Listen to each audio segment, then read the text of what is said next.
À présent, nous avons fermement établi que la date de 476 pour la chute de l'Empire romain d'Occident était une fabrication ultérieure de l'Empire romain d'Orient pendant le règne de Justinien, afin de justifier une guerre contre les royaumes germaniques de l'Ouest. Mais si 476 était une fabrication, quelle serait alors la véritable date de la chute de l'Empire romain d'Occident?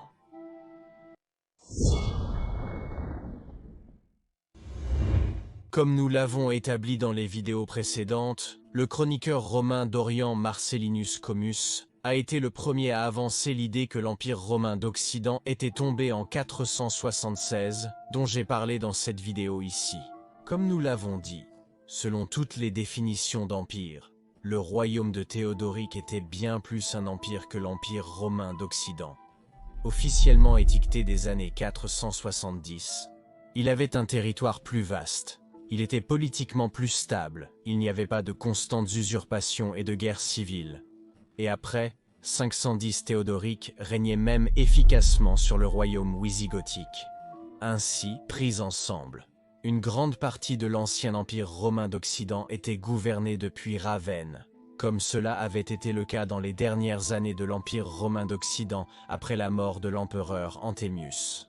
On pourrait donc conclure que l'Empire romain d'Occident était un grand et important empire. Malgré le fait que Théodoric ne portait pas le titre d'empereur romain d'Occident, il régnait effectivement comme tel. Des pièces ont été émises qui ont une qualité bien supérieure à celle des pièces romaines occidentales de faible qualité des années 460 et 470. De nouveaux bâtiments ont été construits à Ravenne. Les institutions romaines ont été méticuleusement préservées. Des consuls ont été élus à l'ouest. Le Sénat romain se réunissait à Rome, comme si rien n'avait changé, et le préfet urbain de Rome, le praefectus urbi, recevait des revenus fiscaux de l'État ostrogothique afin de protéger, réparer et entretenir les anciens monuments de la ville de Rome. Le droit romain continuait d'être pratiqué. La littérature et la rhétorique romaine étaient enseignées, et de grands hommes d'État tels que Cassiodorus, Symmachus et Boëtius résidaient à Rome et perpétuaient les traditions des Romains.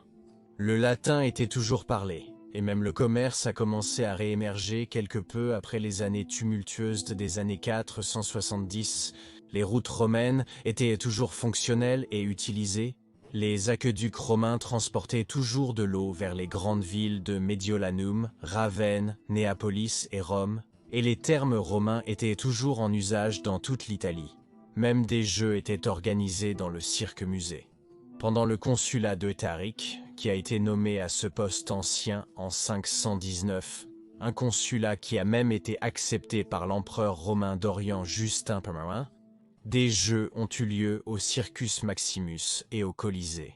Eutharic est entré dans la ville dans une procession triomphale qui inspirait toujours de l'admiration et qui aurait pu ressembler aux anciens triomphes impériaux. Les jeux de gladiateurs réguliers étaient désormais bien établis, et la ville était encore en cours de rétablissement. Le mal avait été aboli, mais les chasses aux animaux étaient toujours très populaires. Et donc, les Venators, les chasseurs d'animaux, poursuivaient toujours les bêtes sauvages dans le Colisée pour la célébration du consulat d'Eutharic. Des courses de chars étaient organisées au Circus Maximus, où les factions vertes et bleues se battaient dans des courses furieuses, qui menaient souvent à des scènes tumultueuses de bagarres et de combats, allant même jusqu'à des guerres ouvertes entre les factions de coureurs de chars. Assez souvent, les coureurs de chars de Rome devaient fuir à Constantinople, et vice-versa lorsque les choses devenaient trop tendues. Mais le royaume de Théodoric était aussi un royaume de tolérance religieuse. Théodoric et ses Ostrogoths étaient des chrétiens ariens, tandis que la plus grande partie de la population romaine était chrétienne chalcédonienne. Mais il y avait encore du paganisme et de nombreux anciens rites païens étaient pratiqués à Rome et dans la campagne environnante. Par exemple, comme nous le raconte Procope, même aussi tard qu'en 537 alors qu'il était à Rome, la population participait à l'ancien festival païen des Lupercalia, où le temple de Janus dans le Forum Romanum était encore ouvert en temps de guerre et fermé en temps de paix. Dans les zones rurales, l'ancienne religion païenne était toujours pratiquée, et il semble que Théodoric ne s'en souciait pas. On pourrait dire que l'Empire romain d'Occident existait toujours au début des années 500 seulement qu'au lieu d'un empereur romain, il y avait maintenant un roi germanique, qui en fait, pour tous les intents et les buts, se comportait comme un empereur romain d'Occident. Et il faut noter que même avant 476 après Jésus-Christ, de nombreuses fois l'Empire romain d'Occident était sous le contrôle d'un magister militum barbare, par exemple Arbogast, Stilicho ou Ricciardo. L'Empire romain d'Occident était sous influence romaine et le trône occidental était souvent vacant. Donc, un dirigeant germanique n'était en aucun cas une situation inconnue. En fait, il y avait une continuité remarquable après 476, de sorte que personne à l'ouest de cette époque n'aurait pensé avoir 476 comme la date de la chute de l'Empire romain. L'Empire romain d'Occident était très vivant et en bonne santé pour la grande majorité des Romains vivant en Italie, en Dalmatie ou en Espagne wisigothique. Mais cela allait changer. L'empereur romain d'Orient Justinien avait une vision très différente de l'Empire romain et il a donc déclenché une série de guerres contre les royaumes germaniques de l'Ouest. Tout d'abord, le royaume des Vandales est tombé aux mains des Romains de l'Est en 534. Ensuite, en 535, la guerre a été déclenchée contre les Ostrogoths, dont j'ai parlé en détail dans ces 2 vidéos ici. Mais alors que la guerre contre les Vandales a été rapide et que leur royaume a été annexé sans impact négatif pour la population romaine locale, cette fois c'était très différent. De 535 à 562, l'Italie a été si complètement et si totalement dévastée qu'elle serait plongée dans les âges sombres. La ville de Rome a été gravement endommagée et dépeuplée. Durant les guerres gothiques, l'Empire romain était désolé, avec peu d'habitants restants. La population est passée de 100 à 200 000 personnes avant les guerres, à 30 000 après les guerres. La famine a ravagé la terre après que le soleil a été affaibli en 536 par une série d'éruptions volcaniques. La peste a balayé l'Empire et l'Italie après 541. Mediolanum, la 2e plus grande ville d'Italie, a été rasée en 539. Plus de 10 000 citoyens ont été brutalement tués par une coalition de Goths et de Bourguignons.